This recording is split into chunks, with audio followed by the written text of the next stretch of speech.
ഇന്ന് നമുക്ക് ഒരു പ്ലം കേക്ക് ഉണ്ടാക്കാം. അതിന് പ്ലം കേക്ക് ഉണ്ടാക്കാൻ വേണ്ട സാധനങ്ങൾ ആദ്യം പറയാം. ഇത് മൈദ ഇതിന് 1.5 കപ്പ്. ഇത് 240 ഗ്രാമിൻ്റെയാണ് കേട്ടോ. ഇതിന് 1.5 കപ്പ്. 240 പിന്നെ ഒരു 120. അങ്ങനെ ഇതാണ് മൈദ. ഇത് ഷുഗറിലും സെയിം 1.5 കപ്പ് എടുത്ത്, പക്ഷെ 3/4 കപ്പ് ഞാൻ പൊടിച്ച് വെച്ചു. ഇതിനി കാരമലൈസ് ചെയ്യാനുള്ള ഇതാണ്. അതിപ്പോൾ പാൻ വെച്ചിട്ടുണ്ട്. ഇത് കാരമലൈസ് ചെയ്യണം. ഇത് ബട്ടർ ഞാൻ വീട്ടിൽ തന്നെ ഉണ്ടാക്കിയ ബട്ടറാണ്. അതിനൊരു 100 ഗ്രാം ബട്ടർ വേണ്ടത് അപ്പം എടുക്കുക വെച്ചിട്ടാണ്. ഒക്കെ റൂം ടെമ്പറേച്ചറിലാക്കി വെച്ചിരിക്കുക പുറത്ത്. ഇത് ഞാൻ കുറച്ച് ഓറഞ്ചിൻ്റെ തോല് ഇങ്ങനെ ഇതിൽ ചീകി എടുത്തിട്ടുള്ളതാണ്. ഇതൊക്കെ നല്ലൊരു ഫ്രഷ് സ്മെല്ല് കിട്ടാനും പിന്നെ പ്ലം കേക്കിന് ശരിക്കും നല്ലൊരു സ്മെല്ലുണ്ട്, അതിന് വേണ്ടിയിട്ടാണ്. ഇത് സെയിം അത് തന്നെ ഓറഞ്ച് ജ്യൂസ്. അത് ഇന്നലെ രാത്രി ചെയ്ത് വെച്ചു കേട്ടോ. നട്ട്സ്, എല്ലാതരം നട്ട്സ് യൂസ് ചെയ്യാം. കാജു, കിസ്മിസ്, ടൂട്ടി ഫ്രൂട്ടി, ചെറി, വാൾനട്ട്, ബദാം. ഇതാണ് ഞാൻ ചേർത്തിരിക്കുന്നത്. ഒക്കെ നമ്മുടെ ഇഷ്ടത്തിനനുസരിച്ച് ചേർക്കാം. ഏകദേശം എല്ലാം കൂടിയിട്ടൊരു 250 ഗ്രാം ഉണ്ടാവും.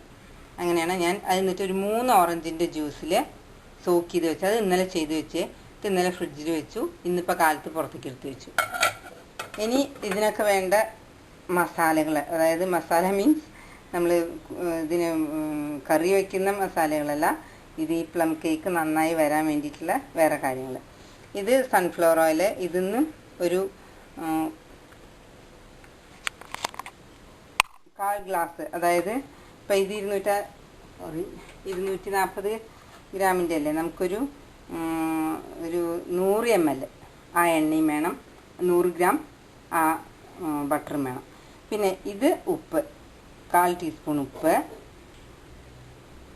ഇത് ജാതിക്ക പൊടിച്ചത്, ഇത് കറുവപ്പട്ട പൊടിച്ചത്, ഇത് ഏലക്ക പൊടിച്ചത്, ഇത് കരാമ്പൂ പൊടിച്ചത്. ഈ മസാലകളുടെയൊക്കെ ഫ്ലേവർ, നല്ല ഫ്ലേവർ ഉണ്ടാവും ഈ പ്ലം കേക്കിന്.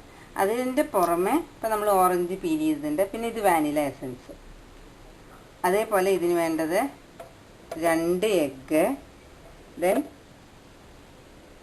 1 teaspoon baking powder, 1/2 teaspoon baking soda, അതും കൂടി വേണം. ഇതാണ് 1 ടീസ്പൂണാണ്. ഇതിന് 1 ടീസ്പൂൺ ബേക്കിംഗ് പൗഡർ കൊടുത്തു, 1/2 ടീസ്പൂൺ ബേക്കിംഗ് സോഡ എടുത്തു. ഇതപ്പം ഞാൻ നേരത്തെ ആ ഓറഞ്ച് പീൽ ചെയ്തവനെ ഇതെങ്ങനെ ഇതിൻ്റെ വെള്ള പെടാതെ നമ്മളിതെങ്ങനെ പീൽ ചെയ്തെടുക്കുക, അപ്പോഴാണ് ഇത് കിട്ടുക. അത് നല്ലൊരു ഫ്ലേവറാണ് പ്ലം കേക്കിൻ്റെ. ഇതിപ്പോൾ ഞാൻ ആ സോക്ക് ചെയ്ത് വെച്ച് ഇനി ഇതൊന്ന് പിഴിഞ്ഞെടുത്ത് അതിൽ കുറച്ച് ഈ മൈദാപ്പൊടി തൂവണം. എന്നാലാണ് പ്ലം കേക്കിൻ്റെ എല്ലാ ഭാഗത്തേക്കും ആ നട്ട്സ് ആവുള്ളൂ നമ്മൾ ബീറ്റ് ചെയ്ത് വരുമ്പോഴേക്കും. അപ്പോൾ ആദ്യം ഞാൻ ഇതൊന്ന് കാരമലൈസ് ചെയ്യട്ടെ. അതിനിപ്പോൾ ഇതാ അങ്ങനെ പാന് വെച്ചു. പാനിൽ ഇത് വെറുതെ ഒന്നും ചെയ്യണ്ട, ഇളക്കൊന്നും വേണ്ട. അപ്പോൾ ചൂടായ പാനാണ്. ഇതിലിങ്ങനെ ഇടുക. ഇനി അതിങ്ങനെ മെൽട്ടായി വരണോട് കൂടിയിട്ട് നമ്മൾ ഇളക്കി കൊടുക്കാം. അപ്പോൾ മെൽട്ടാവുന്നതിനോട് കൂടിയിട്ട് ഒരു ഗോൾഡൻ കളറും വരും, ആ ഒരു ബ്രൗണിഷ് ഗോൾഡൻ. അത് വരണ സമയത്ത് നമ്മളൊന്ന് ഇളക്കി കൊടുത്ത് അതിങ്ങോട്ട് നന്നായി വെള്ളമായി കഴിഞ്ഞാൽ, ഇവിടെ ഞാൻ ഒരു ഗ്ലാസ് വെള്ളം തിളപ്പിച്ച് വെച്ചിട്ടുണ്ട്. അത് നന്നായി ഇവിടെ ആ ഗോൾഡൻ കളർ നമുക്ക് ആവശ്യമുള്ളതായി കഴിഞ്ഞാൽ നമുക്ക് ഈ ചുടുവെള്ളം അതിലൊഴിച്ചിട്ട് ഒന്ന് അതിനെ ലിക്വിഡാക്കി വയ്ക്കാം, അല്ലെങ്കിൽ അത് കട്ടയായി പോവും. അപ്പോൾ അതാണ് ഇനി ചെയ്യണത്. അത് ചെയ്ത് കഴിഞ്ഞിട്ട് ഞാൻ അത് മാവ് ബീറ്റ് ചെയ്ത് റെഡിയാക്കുമ്പോൾ കാണിക്കാം. അപ്പം നമ്മൾ ആ ഷുഗർ ഇട്ടത് കാരമലൈസ്ഡായി. ഇനിയിപ്പോൾ എന്ത് വേണമെന്ന് വെച്ചാൽ ഇത് ഈ വെള്ള ലിക്വിഡ് ഫോമിൽ തന്നെ നിൽക്കാൻ നമ്മൾ തിളച്ച വെള്ളം റെഡിയാക്കി വെച്ചിട്ടുണ്ട്. അതൊന്ന് പതുക്കെ ഒഴിക്കണം. അപ്പോൾ എല്ലാ ഷുഗറും മെൽട്ടായി. പതുക്കെ ഒഴിക്കണം, അല്ലെങ്കിൽ അത് തെറിക്കും. അപ്പോൾ അപകടമാവുള്ളൂ. അപ്പോൾ നമ്മളിത് എന്ത് വേണമെന്ന് വെച്ചാൽ തീയൊന്ന് ഓഫാക്കിയിട്ട് നമ്മൾ ഈ ചൂടുവെള്ളം ഒഴിച്ച് കൊടുക്കുക. കാണിക്കുക. പാകത്തിന് കാരമലൈസ്ഡ് ആയിട്ടുണ്ട്. അപ്പോൾ ചിലപ്പോൾ ഒരു ചെറിയ കട്ടയൊക്കെ തോന്നും, അത് സാരില്ല. ഇപ്പോൾ ആ ചൂടുവെള്ളത്തിലിരുന്നിട്ട് ഇങ്ങനെ അരിഞ്ഞോളും. എപ്പോഴും ഇത് ഇങ്ങോട്ട് കാരമലൈസ് ചെയ്ത് കഴിഞ്ഞാൽ നമ്മൾ നല്ല ബോയിൽഡ് വാട്ടറേ ഒഴിക്കാവുള്ളൂ. ഒഴിക്കുമ്പോൾ മാറി നിൽക്കണം. കണ്ടോ, ബ്രൗൺ കളർ കണ്ടു. ഇനി ബാക്കി ഞാൻ കുറച്ച് 3/4 ഗ്ലാസ്സാണ് ഇതിനെടുത്തത്. ആ 1.5 കപ്പിനെടുത്തതിൽ 3/4 പാത്രം ഇതിന് കാരമലൈസ് ചെയ്യാൻ എടുത്തു. ബാക്കി ഇതാ 3/4 കപ്പ് ഞാൻ ഇവിടെ പൊടിച്ച് വെച്ചിട്ടുണ്ട്. പൊടിച്ച പഞ്ചസാര. ഇനി ഇത് ഒക്കെ ബീറ്റ് ചെയ്ത് റെഡിയാക്കണം. എഗ്ഗും ആദ്യം ബട്ടർ ബീറ്റ് ചെയ്ത്, പിന്നെ പഞ്ചസാര പൊടിയും കൂടി ചേർത്ത് ബീറ്റ് ചെയ്ത്, പിന്നെ എഗ്ഗ് ബീറ്റ് ചെയ്ത്. അതിൻ്റെ മുമ്പ് നമുക്ക് ആ മൈദ ഒന്ന് ബേക്കിംഗ് സോഡയും ഈ പൗഡറുകളെല്ലാം ഇട്ടിട്ടൊന്ന് ചെരിച്ച് വെക്കണം.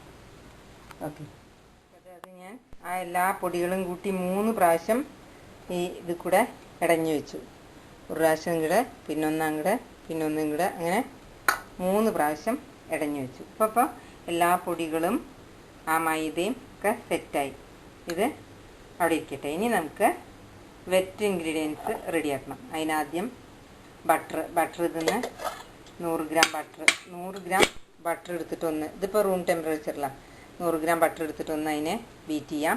അത് ബീറ്റ് ചെയ്ത് കഴിഞ്ഞിട്ട് നമുക്ക് അതിൽ ഷുഗറിൻ്റെ പൊടിച്ച് വെച്ച ഷുഗറുണ്ട്, അതും കൂട്ടിയിട്ട് നമുക്കിതിലൊന്ന് ബീറ്റ് ചെയ്യാം. ദെൻ എഗ്ഗ് ചേർത്തിട്ട് എഗ്ഗ് ചേർക്കുന്നതോടുകൂടി നമുക്ക് വാനില എസൻസും ചേർക്കാം. അതെന്താ വെച്ചാൽ ആ വാനില എസൻസും കൂടി ചേർക്കുന്ന സമയത്ത് ആ എഗ്ഗിൻ്റെ യോക്കിനൊരു സ്മെല്ലുണ്ടാവും. ആ സ്മെല്ല് ആ വാനില എസൻസാണ് ചേർക്കുമ്പോൾ ഇല്ലാതെയാവും. അങ്ങനെ അതിന് ചേർത്ത് നന്നായി ബീറ്റ് ചെയ്ത് നന്നായി പതപ്പിച്ച് വെച്ചതിന് ശേഷം നമുക്ക് പിന്നെ അപ്പോഴേക്ക് ഈ സോക്ക് ചെയ്ത് വെച്ച ഇതൊക്കെ ഒന്ന് ഇതിന്ന് പിഴിഞ്ഞെടുക്കട്ടെ. പിഴിഞ്ഞെടുത്തിട്ട് അതിൽ ലേശം മൈദപ്പൊടി, ഈ ഇപ്പോൾ കൂട്ടി വെച്ച മൈദപ്പൊടി മിക്സ് ചെയ്തിട്ടൊന്ന് പുരട്ടി വയ്ക്കുക. അതെന്തിനാ വെച്ചാൽ നമ്മൾ കേക്ക് ഉണ്ടാക്കുമ്പോൾ കേക്കിൻ്റെ അടിയിൽ തന്നെ എല്ലാ നട്ട്സും അടിയിൽ പോയി കിടക്കും, നമ്മളതൊന്ന് ഇങ്ങനെ മൈദപ്പൊടി വെച്ചിട്ട് റെഡിയാക്കിയിട്ടില്ലെങ്കിൽ. അപ്പോൾ മൈദപ്പൊടി വെച്ചൊന്ന് റെഡിയാക്കി ഇതാക്കി നമ്മൾ ഈ ഡൗവിൽ നേരെ ഒന്ന് ഇളക്കിയെടുക്കുന്ന സമയത്ത് അത് മാവിൻ്റെ എല്ലാ ഭാഗത്തും ആവും. അപ്പം നമുക്ക് കേക്ക് മുറിക്കുമ്പോൾ കേക്കിൻ്റെ എല്ലാ ഭാഗത്തും ഈ നട്ട്സ് ഉണ്ടാവും. മറ്റേന്താ വെച്ചാൽ അടിയിൽ പോയിട്ട് അങ്ങോട്ട് നിൽക്കുള്ളൂ. അപ്പോൾ ഇതിപ്പോൾ നമ്മൾ സോക്ക് ചെയ്ത് വെച്ചത് ഒന്ന് പിഴിഞ്ഞെടുത്തിട്ട് വേണം ഈ ഡസ്റ്റ് കൊണ്ട് ഒന്ന് പൊതിഞ്ഞ് വയ്ക്കാം. എന്നാൽ അത് ചെയ്യട്ടെ. ഇതാണ് ഇന്നെൻ്റെ കേക്ക് പാൻ. അപ്പം ഞാൻ ഇതങ്ങനെ ഈ ബിരിയാണി പോട്ടിൽ ഇതങ്ങനെ ഒരു റിങ് വെച്ച് അതിൻ്റെ മീതെ വെച്ചിട്ടാണ് ഇന്ന് ബേക്ക് ചെയ്യണത്. ഓവനിൽ എൻ്റെ ഈ കേക്ക് പാൻ കൊള്ളില്ല. അപ്പോൾ ഞാൻ ഇന്ന് ഗ്യാസിൽ വെച്ചിട്ട് ഇങ്ങനെയാണ് ചെയ്യണത്. അപ്പോൾ അതിന് ഞാൻ അടിയിൽ ആദ്യം ഇങ്ങനെ ഒരു ദോശത്തവ വെച്ചിട്ടുണ്ട് വെയിറ്റിന്. അതിൻ്റെ മീതെ ഈ ബിരിയാണി പോട്ട് വെച്ചു. ഇനി ഇതൊന്ന് ഫുൾ ഫ്ലെയിമിൽ ചൂടാക്കും. ഒരു 3 മിനിറ്റ് ആ ഫുൾ ഫ്ലെയിമിൽ ചൂടായി കഴിഞ്ഞാൽ അടച്ച് സിമ്മിലാക്കി വയ്ക്കും. അപ്പോൾ എന്തിൻ്റെ അത് നന്നായിട്ട് ഉള്ളിൽ നന്നായി ചൂടാവും. ആ സമയം കൊണ്ട് നമുക്ക് ഇതിൽ പാനിൽ മാവൊക്കെ ഒഴിച്ചിട്ട് ഇതിലേക്ക് വയ്ക്കാം. അത് ഞാൻ ആ 2 എഗ്ഗ്, ആ 100 ഗ്രാം ബട്ടർ, വാനില എസൻസ്, ആ പൊടിച്ച ഷുഗർ എല്ലാം കൂടിയിട്ട് ഒന്ന് ബീറ്റ് ചെയ്തു. ഇനി ഇതിലേക്ക് നമുക്ക് നമ്മൾ നേരത്തെ ഓറഞ്ച് ജ്യൂസ്, ആ ജ്യൂസ്, ഇനി കാരമലൈസ് ചെയ്ത് ഷുഗർ, ഇതെല്ലാം ഇതിൽ ചേർത്ത് കൊടുക്കാം. എന്നിട്ട് ഓരോന്ന് അടിക്കാം. ലാസ്റ്റ് മതി ഡ്രൈ പൗഡർ ഇതിൽ മിക്സ് ചെയ്യൽ. ഞാൻ ഡ്രൈ പൗഡർ മൈദ ഇടഞ്ഞു വെച്ചിരുന്നതും ഇതിൽ ചേർത്തു. ഇപ്പം എല്ലാം ചേർത്തു. ഇനിയിപ്പോൾ നമുക്ക് അധികം ബീറ്റ് ചെയ്യേണ്ട. ആ ഓറഞ്ചിൻ്റെ തോല് പീൽ ചെയ്ത് ഇട്ടു. ഇനി ഇതപ്പോൾ നമ്മൾ ഡ്രൈ ഫ്രൂട്ട്സ് മൈദ പരട്ടി വെച്ചിരുന്നല്ലോ, അതിനെയും ഇതിലേക്ക് ചേർക്കാം.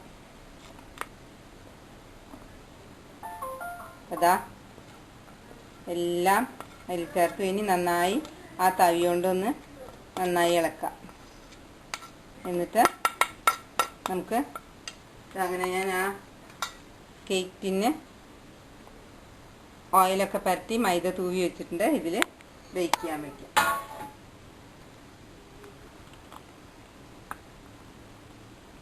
നല്ല ഹെൽത്തി ആയിട്ടുള്ളൊരു കേക്കാണ്. ധാരാളം ഡ്രൈ ഫ്രൂട്ട്സും ഉണ്ട്.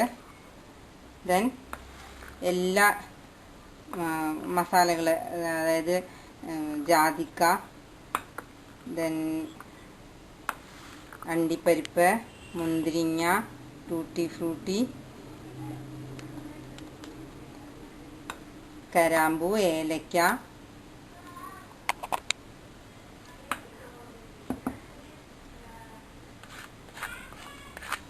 അതെല്ലാം ചേർത്തിട്ടുള്ള ഇതിൽ ഡ്രൈ ഫ്രൂട്ട്സ് ഞാൻ കുറേ എണ്ണം ചേർത്തിട്ടുണ്ട്. അത് നമ്മുടെ ഇഷ്ടം പോലെ നമുക്ക് ചേർക്കാം. പക്ഷേ അതിൻ്റെ വാട്ടർ കൺസിസ്റ്റൻസി അധികം ആവരുതെന്ന് മാത്രം. ഇതാ പിന്നെ then സൺഫ്ലവറും ചേർത്തിട്ടുണ്ട്, കറുവപ്പട്ട, അതൊക്കെ പൊടികളാണ് ചേർക്കുന്നത്. ഓക്കെ മതി. ഇനി നമുക്കിതിനെ കേക്ക് ടിന്നിലേക്ക് പാർന്ന് ഇതെങ്ങനെ നോക്കുമ്പോൾ ഇതാ ഇങ്ങനെ വീഴണം, റിബൺ പരുവത്തിൽ. അതാണ് ശരിക്കും ഈ മാവിൻ്റെ കൺസിസ്റ്റൻസി. ഇതാ ഇതിലേക്ക് ഒഴിക്കാം.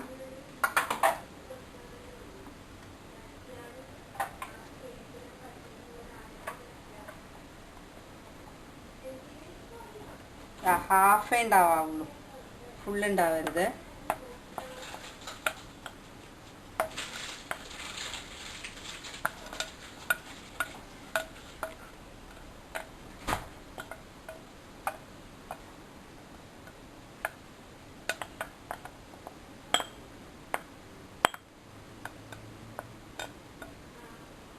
പിന്നെ എപ്പോഴും പാനിൻ്റെ ഹാഫേ ഉണ്ടാവുള്ളൂ. അപ്പോൾ ഇത്രയും ഭാഗം നമുക്ക് ഇത് പൊങ്ങാനുള്ള സ്ഥലമുണ്ട്. ഇനി ഇതിനെ നമുക്ക് ഞാൻ പറഞ്ഞില്ലേ എൻ്റെ ബിരിയാണി പോട്ടിലാണ് ഞാൻ ഇന്ന് ഇത് ബേക്ക് ചെയ്യാൻ വേണ്ടി വെക്കണേ. ഓവനിൽ ഈ പാത്രം കൊള്ളില്ല. അപ്പോൾ അതിൽ നമുക്കിങ്ങനെ അടിയിലൊരു ദോശ ഞാൻ ഓൾറെഡി പ്രീഹീറ്റ് ചെയ്യാൻ വെച്ചിട്ടുണ്ട്. മുമ്പേ ഒരു 3 മിനിറ്റ് ചൂടാക്കിയിട്ട് അപ്പോൾ സിമ്മിൽ വെച്ചിട്ടുണ്ട്. ഇനിയിപ്പോൾ ഇതാ ഇത് നമുക്കിങ്ങനെ, അപ്പം അത് നന്നായി ചൂടായിട്ടുണ്ട്. ഇതാ അതിലിങ്ങനെ ആ റിങ്ങും വെച്ചിട്ടുണ്ട്. ഇനി കൈയൊന്നും മുട്ടാണ്ട് നമുക്കതിലേക്ക്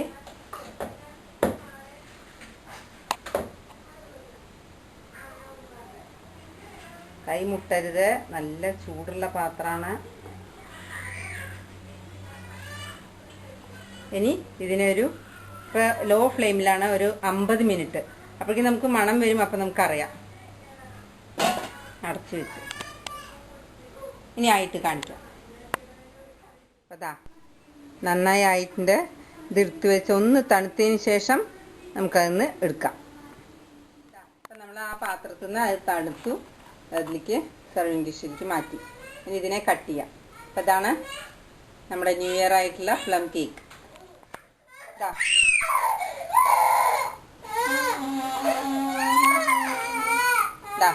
നല്ല ഫ്ലഫി ആയിട്ട് ഇതിന്റെ പേരക്കുട്ടറ വക കേക്ക് മുറിക്കുന്നു. Happy new year, happy new year, happy new year.